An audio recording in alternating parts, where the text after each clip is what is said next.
Do you think a World Cup match is only decided when the ball goes into the goal? Then maybe you're watching football the most common way, but not the most complete way. To an outsider, the game seems easy to understand. One team attacks, the other defends. Someone misses a pass, another scores a goal. The goalkeeper makes a save, the referee blows the whistle, the crowd reacts, and the score changes. But on the field, especially in a World Cup, every move carries enormous pressure. A player isn't just chasing the ball. He's reading spaces, calculating risks, controlling his own emotions, following a strategy, managing fatigue, and trying to make the right decision in a few seconds. And all this happens while millions of people watch, demand answers from him, and expect him not to make a mistake. That's why some teams arrive with big names, strong squads, global favoritism, and high expectations, but crumble when the game gets tough.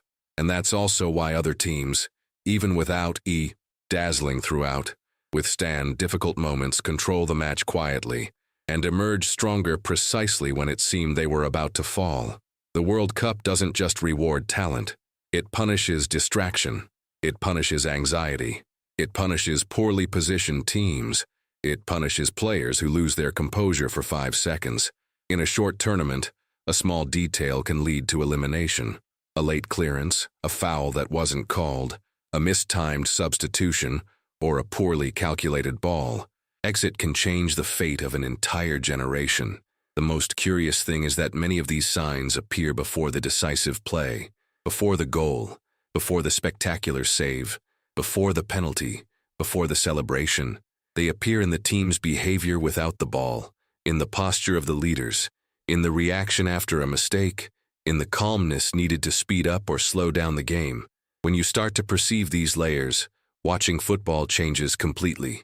The game ceases to be just about the ball, the shot, and the score. It becomes a contest of intelligence, emotional control, reading the moment, and mental resilience. And the first detail that reveals whether a team is truly prepared almost never appears during the attack. It appears precisely when they lose possession of the ball. Notice how many people explain a winning team in an overly simplistic way. They say they won because they had star players, because the number 10 decided the game, because the goalkeeper made saves, because the coach got it right. All of that may be true, but on its own, none of that fully explains a World Cup campaign. The World Cup is short, grueling, and unforgiving. There's not much time to correct mistakes. In just a few games, a team has to deal with travel, weather, refereeing, fan pressure, national expectations, injuries, physical exhaustion, and opponents who have studied every detail of their playing style. Therefore, a world champion isn't born just the moment she lifts the trophy. She begins to emerge earlier, in small signs, in silent decisions, in behaviors that almost no one notices during the 90 minutes. To date, only 8 countries have managed to win a World Cup, and this fact alone shows how difficult the tournament is. Brazil is at the top with 5 world titles. Germany and Italy are right behind, with 4 each.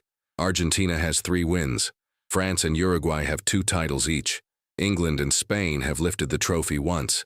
But the most interesting thing isn't just counting how many World Cups each country has.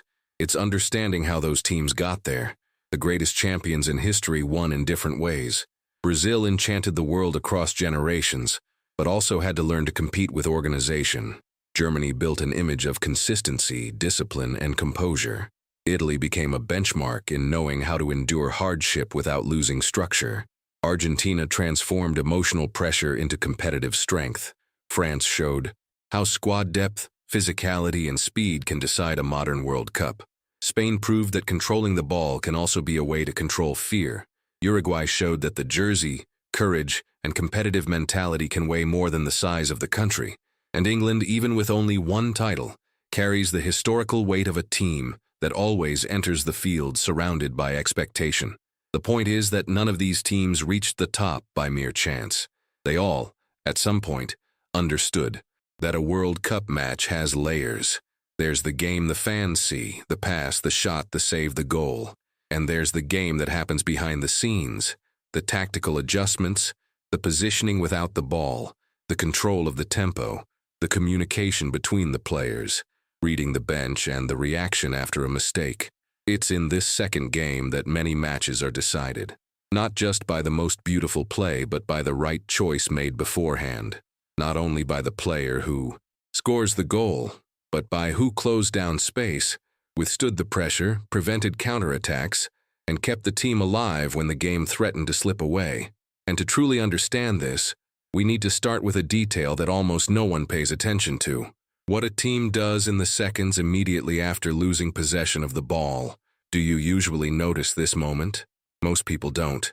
Their gaze goes straight to whoever stole possession, to the striker who sprints forward, to the vertical pass, to the counterattack opportunity. But, at a high level, the most important play often doesn't involve the team that just recovered the ball. It involves the team that just lost it. It's in that instant, in 2 or 3 seconds, that a team shows if it's ready for a World Cup.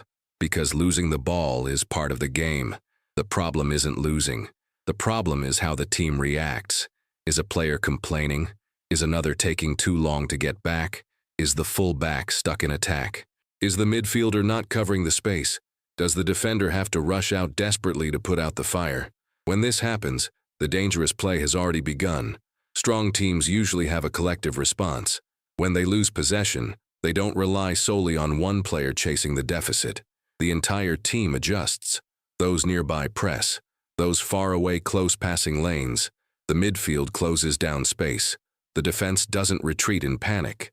And, instead of letting the opponent think, the team tries to steal precious seconds. This detail seems small, but it completely changes a match. Many goals in the World Cup don't come from a perfect attacking build-up. They arise from a few seconds of disorganization.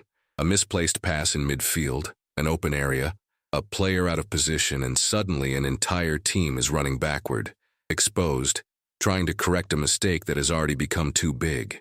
That's why the game without the ball reveals so much.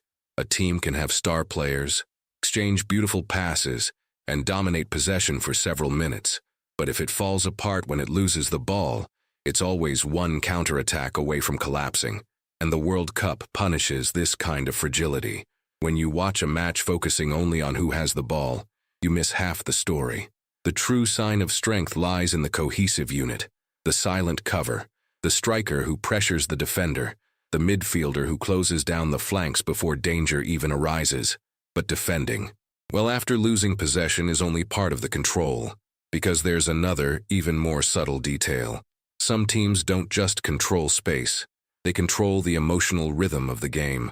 Have you ever noticed that a team can be under pressure and still be in control of the match? It seems contradictory, but in the World Cup, this happens all the time.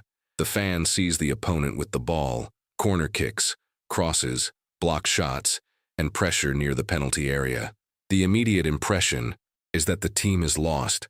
But in many cases, that team is choosing to resist, breathe, close down the most dangerous paths, and wait for the right mistake to appear. Rhythm isn't just speed. Rhythm is control. It's knowing when to accelerate, when to pause, when to pass the ball slowly, when to make the opponent run, when to stop a counterattack in midfield, and when to use a substitution to change the energy of the game. At the highest level, this is a weapon as important as a decisive striker. An experienced team understands that not every attack needs to end in a shot. Sometimes, keeping possession for 30 seconds is already a victory.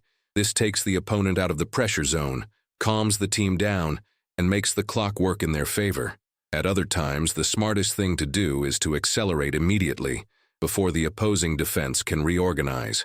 This analysis distinguishes an average team from a team prepared for knockout rounds. The substitutes bench is also part of this invisible game. A substitution isn't just about bringing on a rested player. It can protect one side of the field, close a passing lane, add more physical strength in midfield, change the build-up play, or simply cool down a dangerous moment. An experienced coach notices when the team is losing control even before conceding a goal. He observes the distance between the lines, the players' reactions, the difficulty in building attacks, the drop in intensity, and the anxiety in decision-making. Often, the substitution that seems simple to the fans is an attempt to prevent the game from slipping out of control. And there are small signs that say a lot. the goalkeeper who takes a little longer to restart play when the team needs to catch their breath, the defender who calls the defensive line forward, the midfielder who commits a foul far from the penalty area to prevent a counterattack, the captain who talks to the referee to lower the tension of the match. None of this usually comes across as a stroke of genius in the game highlights, but all of it influences the outcome. In the World Cup, whoever controls the pace also controls the anxiety, and when a team loses that control, it starts playing at the opponent's pace. It starts hoofing the ball away, missing simple passes, running without coordination, and making hasty decisions. But there comes a point when not even the best strategy can hide everything, when the pressure really gets to the players' heads. Do you think professional players don't feel pressure on simple passes? They do, and in the World Cup, they feel it in a different way, because there, a bad pass isn't just a bad pass. A shot that goes wide isn't just a missed chance. A bad decision can become a headline, a trauma, elimination, and a memory for the rest of their career. That's why pressure changes the game from the inside. The fan sees the play but doesn't see all the weight that exists before it. The ball reaches the player's feet, and in a fraction of a second he needs to choose. First pass, hold on to the ball, accelerate, drop back, take a risk, draw a foul, or clear the play. It seems automatic.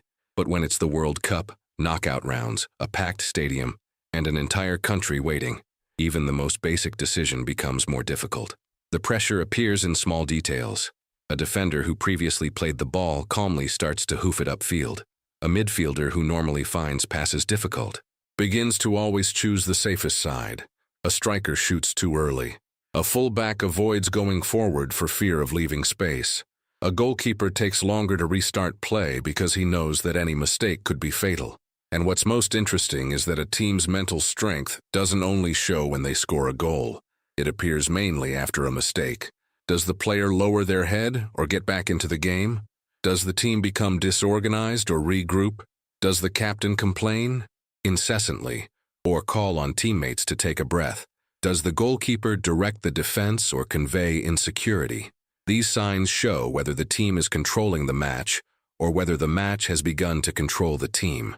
In World Cups, many talented teams have fallen not for lack of quality, but because they lost clarity at the decisive moment. They started running too much, thinking too little, forcing plays, arguing with the referee, and playing against the clock prematurely. When this happens, the opponent notices. And an experienced team knows exactly how to exploit this type of weakness.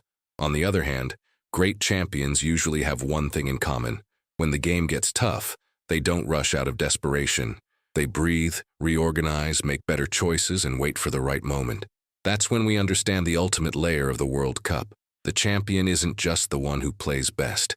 It's the one who can withstand the pressure when the game tries to knock everything down. After seeing all of this, it's difficult to watch a World Cup match the same way, because football doesn't just happen when a shot goes in, when a goalkeeper makes a save, or when the score appears on the screen. It also happens in the seconds before the play, in the space someone closed down, in the cover that prevented a counterattack, in the clever foul far from the area, in the substitution that changed the rhythm, and in the calmness of a player who decided not to panic. That's why the World Cup is so big. It doesn't just test who has the most talent. It tests who thinks best under pressure. It tests who can stick to the plan when the whole stadium is pushing against them. It tests who knows how to suffer without falling apart, attack without exposing themselves, defend without panicking, and make decisions when the game seems too intense. A championship-winning team doesn't just emerge when it lifts the trophy. It begins to appear long before, in details that go almost unnoticed, in the team that loses possession and reacts together, in the captain who calms his teammates, in the goalkeeper who organizes the defensive line, in the midfielder who closes the right space, in the coach who perceives the danger before the goal happens, in the team that understands when to accelerate and when to let the clock work in its favor. And perhaps that's what makes the World Cup so cruel and so fascinating. In a regular game, a mistake can be forgotten in the next round. In a World Cup, a mistake can define a generation. A late pass, a poor marking, a hasty decision, or 5 seconds of inattention can separate glory from elimination. So the next time you watch a game, try to look beyond the ball.